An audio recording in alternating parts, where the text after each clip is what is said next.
નમસ્કાર દર્શક મિત્રો, પ્રવેગ ટીવીના કલામંચમાં ફરીથી એકવાર આપનું સ્વાગત છે. હું છું સત્યેન વાઘેલા. મિત્રો, વિવિધ પ્રકારના કલ્ચર, વિવિધ પ્રકારની બોલી, વિવિધ પ્રકારના પહેરવેશ અને વિવિધ પ્રકારની ભાષાથી શોભતો આપણો ભારત દેશ છે. અને એ ભારત દેશનો એક અદ્ભુત સુંદર પ્રદેશ કાશ્મીર છે.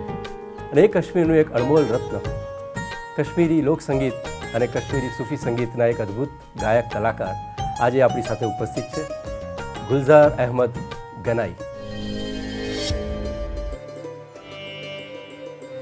કાશ્મીરી લોકસંગીત અને સૂફી સંગીત ક્ષેત્રના આંતરરાષ્ટ્રીય ગાયક ગુલઝાર અહેમદ ગનાઈ સામાજિક સદભાવના માટે કાર્ય કરતા એક જાણીતા કલાકાર છે. કાશ્મીરના બારામુલ્લાહમાં તારીખ 8 ફેબ્રુઆરી 1960ના રોજ સનાઉલ્લાહ ગનાઈ અને ખતીજા બાનુના પરિવારમાં તેમનો જન્મ થયો. બાળપણથી જ સંગીતમાં રુચિ ધરાવતા ગુલઝારની સંગીતની તાલીમ એક કરતાં વધુ શાસ્ત્રીય અને સૂફી સંગીતના ગુરુઓ પાસે થઈ. ખંત અને મહેનતથી ગુલઝારની સંગીત કલા નિખરતી ગઈ. જાહેર સંગીત કાર્યક્રમોમાં તેમને પોતાની ગાયકી રજૂ કરવાની તક મળતી ગઈ અને સાથે સાથે તેમની ખ્યાતિ પણ વિસ્તરવા લાગી. કાશ્મીર રેડિયો અને ટેલિવિઝનના કાર્યક્રમો, સૂફી સંગીતકારોની યાદમાં યોજાતા કાર્યક્રમો તથા કાશ્મીરના ખીણ પ્રદેશ અને દાલ લેકમાં યોજાતા જાહેર જલસાઓમાં તેમની રજૂઆત અનન્ય રહેતી. અનેક યાદગાર TV programmes, audio video cassettes તથા સીડી માટે તેમણે સંગીત આપ્યું છે. વર્ષ 1992માં સ્ટેટ ફિલ્મ પબ્લિસિટી અને રેડિયો કાશ્મીર શ્રીનગર તરફથી તેમને બેસ્ટ પરફોર્મરનો એવોર્ડ મળ્યો. તો 1993માં ઓલ ઇન્ડિયા રેડિયો અને દૂરદર્શનના એ ગ્રેડના લોકગાયક તરીકે તેઓ નિયુક્ત થયા. મસ્કતમાં ambassador of India award, Bharat Jyoti award, award of excellence અને ગુલશન કલ્ચરલ ફોરમ એવોર્ડ જેવા અનેક માન સન્માન તેમને મળ્યા છે. 2016માં તેમને રાષ્ટ્રપતિના હસ્તે સંગીત નાટક એકેડમી એવોર્ડથી સન્માનિત કરવામાં આવ્યા. છેલ્લા 48 કરતાં વધુ વર્ષોથી ગુલઝાર કાશ્મીરી અને સૂફી સંગીતની સરવાણી માત્ર ભારત નહીં, વિદેશોમાં પણ વહાવી રહ્યા છે. સ્પીક મેકે, સપ્તક તથા વિશ્વગ્રામ જેવી પ્રતિષ્ઠિત સંસ્થાઓ માટે પોતાનું સંગીત રજૂ કરનાર ગુલઝાર અમદાવાદના ગાંધી આશ્રમથી લઈને તુર્કસ્તાન, મસ્કત, દુબઈ, આફ્રિકા અને ઇજિપ્ત જેવા અનેક દેશોમાં પોતાના સંગીત થકી ચાહકોનો અપાર પ્રેમ પામ્યા છે. વર્ષ 2021થી ગુલઝાર ગુજરાતના વિવિધ શહેરોમાં સંગીત કાર્યક્રમો રજૂ કરતા આવ્યા છે. ગુજરાતના આદ્ય કવિ નરસિંહ મહેતા રચિત અને ગાંધીજીને ખૂબ ગમતા ભજન વૈષ્ણવ જન તો તેને રે કહીએ કાશ્મીરી ભાષામાં સૌ પ્રથમવાર રજૂ કરવાનું શ્રેય गुलजार फाड़े जाए છે. गुलजार साहब, आपका हार्दिक स्वागत है प्रवेग टीवी के कला मंच में. बहुत बहुत शुक्रिया आपका भी. आपके चैनल के माध्यम में कहना चाहता हूँ कि मेरी तरफ से मुबारकबाद है आपको. शुक्रिया. आप गुजरात के मेहमान हुए हैं और आप हमारे यहाँ आए हैं. आपका तहे दिल से शुक्रिया. आपसे गुफ्तगू करने का मौका मिला है. आपसे काफ़ी कुछ बातें करेंगे, लेकिन सबसे पहले हम ये जानना चाहेंगे कि मौसीकी से आपका जो प्यार है, आपकी मोहब्बत है, कब से शुरू हुई? अगर गुरु की बात करें, गुरु तो वही से शुरू होता है. पहले तो माँ बाप है, उसके बाद स्कूलिंग में जो है वही है हमारे टीचर्स जो है. तो नाम लेना चाहता हूँ. हमारे स्कूल एक प्राइमरी स्कूल था गाँव में. जितने भी उस्ताद हमारे जिन्होंने हमें पढ़ाया, तो वो स्कूल बच्चों को एक दिन खड़े करते हैं कि हाँ, हम देखेंगे इनमें किस किस बच्चे में क्या क्या गुण है. कोई ड्रामा करता है, कोई गाने वाला बनता है, कोई. तो अल्लाह का करम था ये उस वक़्त से भी. तो मेरी आवाज़ जो थी, जिसको हम सरस्वती कहते हैं, तो मेरी आवाज़ बहुत प्यारी आवाज़ थी. तो जब जो ही उन्होंने बॉयज़ म्यूजिक में शुरुआत की है हमारे उस्तादों ने, तो उन्होंने बोला कि ये बच्चा जो है इसको हम इसी लाइन में खड़ा करेंगे. रेडियो कश्मीर में बड़े बड़े लेजेंड, बड़े बड़े सूफ़ी सिंगर पैदा हुए. तो जिन्होंने उसमें सरफहरिस्त में नाम लेना चाहता हूँ. एक उस्ताद था, उनका नाम था गुलाम अहमद सूफ़ी उस्ताद. अब रहे नहीं, अल्लाह उनको गरीक रहमत करे. और मेरे गुरु अब्दुर्रहीम भट्ट साहब, मोहम्मद अब्दुल्ला गनाई साहब, बहुत सारे लेजेंड जितने भी थे हमारे गायकार, वो रेडियो में प्रोग्राम करते थे. हम घर में रेडियो सुनते थे. कारण तो यही है. तो ये देन जो है तो रेडियो की ज़्यादातर है, क्योंकि रेडियो उस ज़माने में भी फार फ्लंग एरियो में भी सुना करते थे। अगर कोई खेती बाड़ी करता है तो रेडियो साथ उठाता है, क्योंकि आज प्रोग्राम देख रहे हैं। एक प्रोग्राम होता था रेडियो आकाशवाणी में हमारा, 11:30 बजे आधा घंटा, 2:30 बजे आधा घंटा और 4:30 बजे आधा घंटा, और शाम एक देहाती प्रोग्राम होता था देहाती भाइयों के लिए, वो 10-15 मिनट का होता था। तो ये शौक़ वहाँ से पैदा हुआ है, तो वहाँ से ही शुरुआत हुई है मेरी। तो हमारा कश्मीर जो है ये वाकई ऋषियों और मुनियों की वादी है। तो ये तो उस चीज़ में हम सब रंगे हुए हैं, सब उस रंग में हम रंग भर दिया हमने भी। जब हमने सीखना शुरू किया तो उस्तादों ने हमें बड़े ये उस्ताद रहे हमारे। पहले तो टीचर का मैं जिक्र कर रहा हूँ कि उनका एक का नाम था बशीर साहब, एक का नाम अली मोहम्मद, और महाराज कृष्ण कश्मीरी पंडित जो हिंदू है, उन्होंने भी पढ़ाया हमें। तो बहुत प्यार दिया है उन उस्तादों ने हमें। तो उन दिनों में पंडित भजन सोपुरी एक प्रोड्यूसर पैकस रेडियो कश्मीर में था, तो उन्होंने ऑडिशन किया है। मैंने जब इंटरव्यू दिया तो बी ग्रेड के बजाय मुझे बी हाई कर दिया पहले ही। क्या बात है। तो बी हाई के बाद 2 साल के बाद मेरा ये आ गया ए ग्रेड, तो आजकल टॉप ग्रेड बाद में आ गया है। तो अल्लाह का करम है ये। वो कश्मीर की जो प्यारी सी मौसीकी है उसे लेकर आप पूरे विश्व में प्रवास करते हो और पेश करते हो अपनी कला के ज़रिए, तो आपको क्या फील होता है? फील तो ये करता हूँ कि कहाँ पता था मुझे कि मैं एक गाँव का एक छोटा सा बच्चा जिसको कोई जानता नहीं, वो भारत की अपने देश की नुमाइंदगी करे बाकी मुल्कों में। तो अल्लाह का करम है, तब से आज तक चलता ही हूँ। बहुत अच्छे, बहुत अच्छे। आपसे खूब सारी बातें करनी है।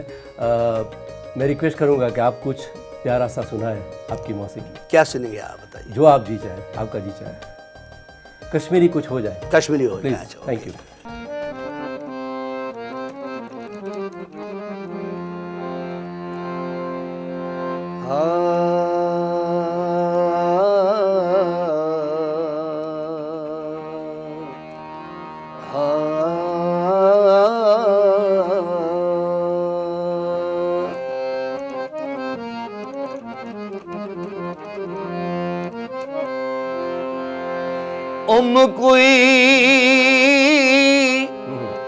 कोई अक्षर बोरूम सुईमाली रटुम वंदस मंज सुईमाली कन पेठ गोरुम तो पोरुम अस सास क्या बात, तो सब्ज सोन। वाह क्या बात।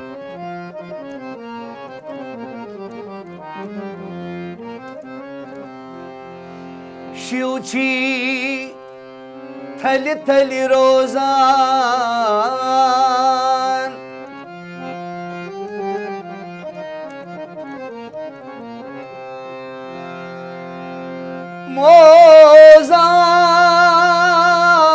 मोजान हिंद मुसलमान क्या बात। त्रुकई छुप्त पन्नुई पान प्रसनाव सोई छे सहाय बस जानी जान। ये श्लोक था लाला इरफा का, लाला ईश्वरी, लाल मोह जिसको हम कहते हैं। जी। अब कृष्ण जू राजदान का ये भजन है। बेलतई मादहल व्यन गुलाबम पोष धस्तय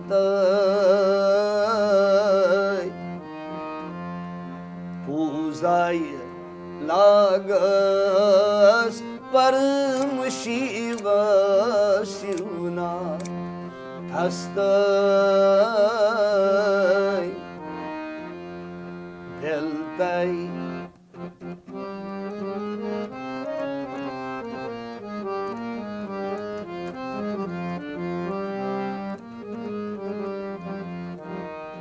वाह, क्या बात, वाह, बहुत खूब सर, क्या बात। बहुत बहुत शुक्रिया। जहाँ तक मुझे पता है, हमारे जो आद्य कवि है गुजरात के नरसिंह मेहता जी, उनके साथ और एक गांधी जी के साथ भी आपका एक अलग कनेक्शन है, तो प्लीज़ इसके बारे में थोड़ी बात। एक गुजरात से एक टीम आई है आज से 6 साल पहले, संजय टूला बहन, तो वो गुजरात से हैं, महसाना से है।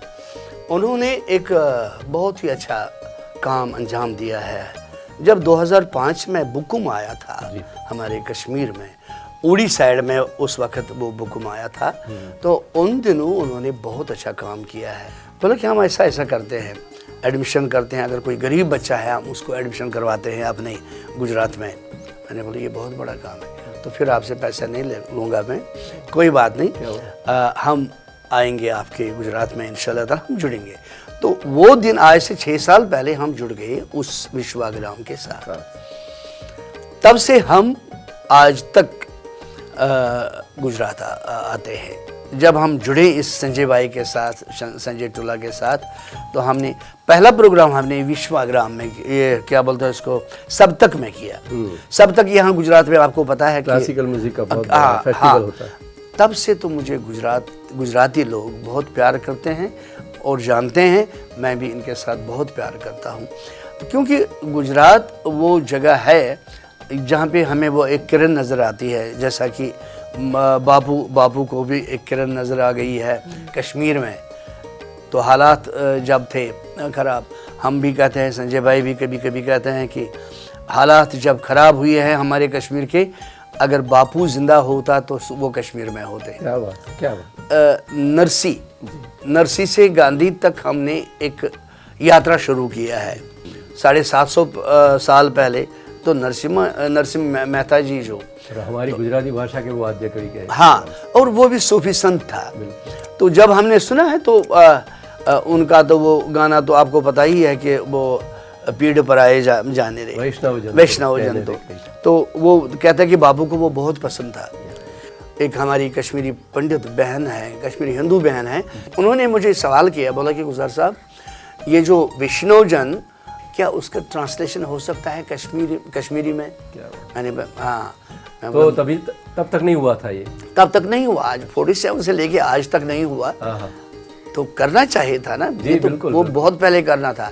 चलो, कहता है ना, देर आए दुरुस्त आए।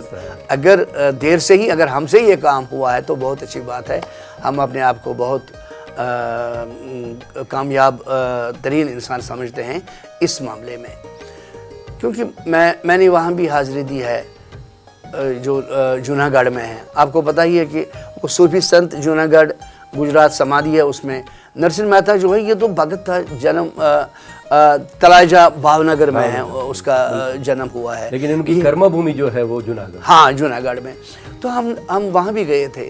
जूनागढ़ के साथ आपका एक बहुत ही दिलचस्प आपका एक एक्सपीरियंस। हाँ, वो जरा हमारे दर्शक मित्रों वो ये जब हम उस समाधि पे गए हैं, वहाँ का जो पंडित था, जो वहाँ उसका हाँ, वो बखत बैठा था वहाँ, तो उसने बहुत रोया है। उसका लड़का आया है तो बोला कि मैं यहाँ रखवाली करता हूँ, और मेरे पापा का, क्योंकि उस वक्त वो कोरोना की महामारी थी, बोला मेरा वालिद साहब जो थे, पिताजी, वो हारमोनियम बजा रहा था। तो जब से कोरोना शुरू हुआ तो तब से वो बंद पड़ा है।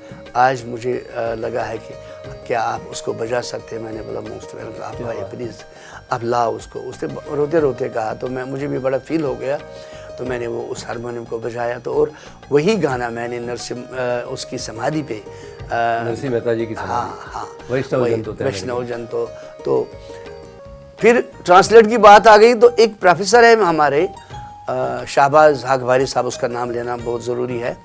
तो मैंने उससे बात की है, मैंने बोला भैया ये जो है महात्मा गांधी जी बहुत पसंद करते थे उस गाने को, वो सूफी संत का गाना है, आप इसको ट्रांसलेट कर सकते हैं कश्मीरी में? उसने एक्सेप्ट किया है, बोला मैं करूँगा।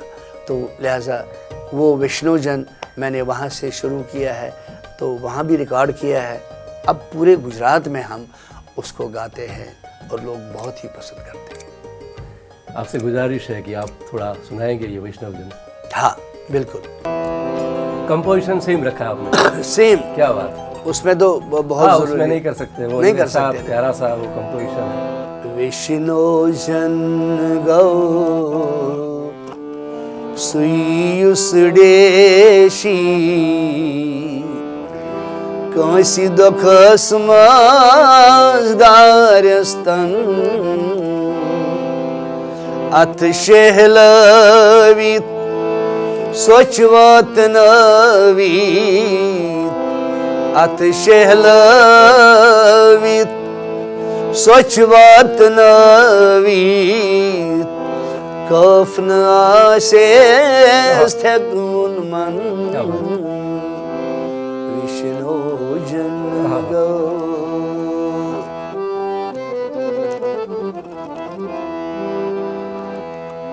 रुत रुत वेंदियूस सारन खातर लोल चलाई है टोठी लुकन रुत रुत वेंदियूस सारन खातर लोल चलाई है टोठी लुकन कथ करी जिली सुई बुथन क्वासी याने कथन बनाई कथन। क्या बात, बहुत खूब, वाह गुलजार साहब।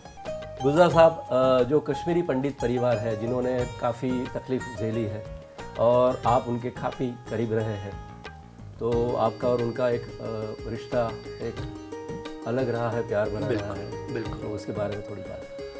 कश्मीरी पंडित हमारा हिस्सा है, कश्मीरी मुसलमानों का हिस्सा है। कश्मीरी पंडित एक बहुत ही अच्छा, एक हसास कौम है। कश्मीरी हिंदू है वो, हम उसको पंडित ही कहते हैं, कश्मीरी पंडित। तो उन्होंने, क्योंकि कहते हैं ना बाग में एक ही रंग के फूल अगर लगाए तो अच्छा नहीं है, बहुत सारे रंग जब होते हैं तो बाग जचता है, बिल्कुल बाग में मज़ा आता है। वही वो भी एक खुशबूदा वाले फूल थे। फीलिंग तो यही है एक सूफी इंसान को, जो इंसान हो उसी को फील होगा। क्या तो मेरा ये मानना है कि जब अगर मैं भी हो, आप हो, जहाँ उन्होंने जब वो डर की वजह से वो वहाँ से भाग गए, मगर उनका कल्चर जो है वो हमारा कल्चर है। उठना बैठना, शादी में बैठना। अगर किसी कश्मीरी पंडित की शादी होती थी वहाँ, मुसलमान जो वहाँ का, वो अपना मकान खाली करता, कहता कि दूल्हे को आना है। ये परंपरा है, ये प्यार मोहब्बत था, ये रिश्ता था हमारा, और आज भी बरकरार है इंशाल्लाह। मैं उसी चीज़ को रिवाइव करना चाहता हूँ। मेरा मुद्दा और मकसद जो है, मैं कहता हूँ कि कब वो दिन आएंगे हम इकट्ठे होंगे सारे। तो मैंने सोचा कि अब अपने संगीत के ज़रिए, क्योंकि जब उनकी शादी होती है, क्योंकि बड़े हो गए, आज तक तो 33 ईयर्स हुए हैं ना, 33 साल हो गए हैं। तो हम दुआ करते हैं कि उन लोगों के लिए कि वो फिर से अपने घर वापस लौटे। दुबई में कुछ कश्मीरी पंडित सेटल है, वहाँ भी एक बार मैंने दुबई में कश्मीरी पंडित की 250 मुस्लिम कश्मीरी मुस्लिम एंड कश्मीरी पंडित 250 फैमिली, उनके सामने मैंने प्रोग्राम किया है। और इतने खुश हुए हैं। मैंने बहुत बार सवाल किया है उन कश्मीरी पंडित भाइयों को। बहुत सारे दोस्त हैं मेरी बहनें हैं, मेरी माएँ हैं, अल्लाह उनको आबाद रखे जहाँ भी है। हमने इतना तो सीखा है, मैंने पहले ही अर्ज़ किया कि ये कश्मीर जो है ये ऋषियों और मुनियों की सरजमीन है, और उन्होंने हमें यही हिदायत दी है, मोहब्बत वाला। उन्होंने कभी नफ़रत का काम ही नहीं बोला है। नफ़रत को गोली मारो, ख़त्म करो नफ़रत को, बस सिर्फ प्यार और प्यार करो, ये मेरी गुजारिश है। गुजरात में आप काफ़ी साल से आते हैं, काफ़ी आपका एक्सपीरियंस रहा है गुजरात के लोगों के साथ। क्या मानते हैं गुजरात के बारे में और गुजरात के लोगों के? गुजराती बहुत प्यारे लोग हैं। जहाँ जहाँ हमने ये यात्रा जो शुरू की है, इस यात्रा में आज तक मैंने यहाँ 13 तारीख को मैं यहाँ आया, 13 फरवरी। 14 से हमारा कारवान शुरू हो गया है। बड़ी बड़ी यूनिवर्सिटियाँ जो गुजरात में हैं, बड़ी बड़ी अच्छे लोग हैं और बुज़ुर्ग लोग, और स्कूलों में बच्चों को, यूथ जो है, यूथ इतना पसंद, यूथ को पता ही नहीं है कि कश्मीर भी है कुछ। जैसे हम कहते हैं ना कि वाकई भारत का अटूट अंग है कश्मीर, उसमें कोई शक नहीं है। कहते हैं कि ताज है, वाकई ताज है कश्मीर, तो इस ताज को ताज की तरह ही रखना है। ये बात बहुत अच्छी बात कही आपने। और हालात अभी बदल रहे हैं, जैसा कि हम सब जानते हैं कश्मीर में बर्फ़ पिघल रही है। हाँ, वसंत ऋतु का आगमन होने वाला है, ऐसी सब हवाएं चल रही है। तब की बात और अब की बात अलग है। तो जो अभी अंतर पड़ा है और जो सब बेटरमेंट हो रहा है, इस माहौल में आप यूथ को और पूरे देश को कुछ मैसेज देना चाहते हैं? तो मैं यही मैसेज देना चाहता हूँ कि कश्मीर आपका इंतज़ार कर रहे हैं। आप आइए कश्मीर, और जहाँ पे बैठना चाहते हो, जहाँ पे जाना चाहते हो आप, हाउस बोट, वहाँ का शिकारा, वहाँ के होटल, वहाँ के लोग आपका इंतज़ार करते हैं।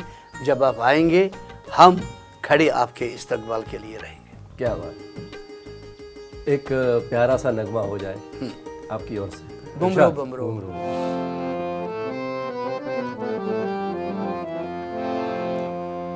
बुमरो हो बुमरो, शाम रंग बुमरो, बुमरो हो बुमरो, शाम रंग बुमरो, क्या जी चुक्स यूत नालानो हो हाल बाव बन नहीं हाशम सुंदरो, हाल बाव बन नहीं हाशम सुंदरो, इस करो जान कुर्बानो हो इस करो जान कुर्बानो हो चमनस अंद अंद ज़ाइल कंड हो, चमनस अंद ज़ाइल कंड वो, लागस तीर कमानो हो थावस तीर कमानो हो बुमरो बुमरो, शाम रंग बुमरो, बुमरो बुमरो, शाम रंग बुमरो, क्या जी चुक्यूत नालानो हो क्या जी चुक्स यूत नालानो हो वाह, बहुत खूब, क्या बात। गुलजार साहब, आप गुजरात में आते रहते हो और हमारे प्राइवेट टीवी में हमारे साथ ये प्यारा सा वक्त आपने गुजारा। तहे दिल से हम आपके शुक्रगुजार हैं। बहुत बहुत शुक्रिया। हम भी आपके शुक्रगुजार हैं कि आपने हमें इस काबिल समझा है, और मेरे भाइयों को, बुजुर्गों को, गुजराती बहनों को, उनको पता चले कि कम से कम। और मेरी यही गुजारिश है कि बस कश्मीर आइए, हम खड़े होकर इस्तकबाल करेंगे। ज़रूर आएंगे। आपका ये प्यार भरा नौता जो है हम ज़रूर स्वीकार करेंगे, ज़रूर आएंगे। बहुत बहुत शुक्रिया फिर से एक बार आपको। दर्शक मित्रों, આજે આપણે માણ્યા અને જાણ્યા કાશ્મીરી સૂફી સંગીતકાર અને લોક ગાયક, અદ્ભુત અવાજના માલિક એવા ગુલઝાર સાહેબ। આવા જ બીજા કલાકારોને આપણે માણતા રહીશું। જોતા રહો પ્રવેગ ટીવીનું કલામંચ। આભાર।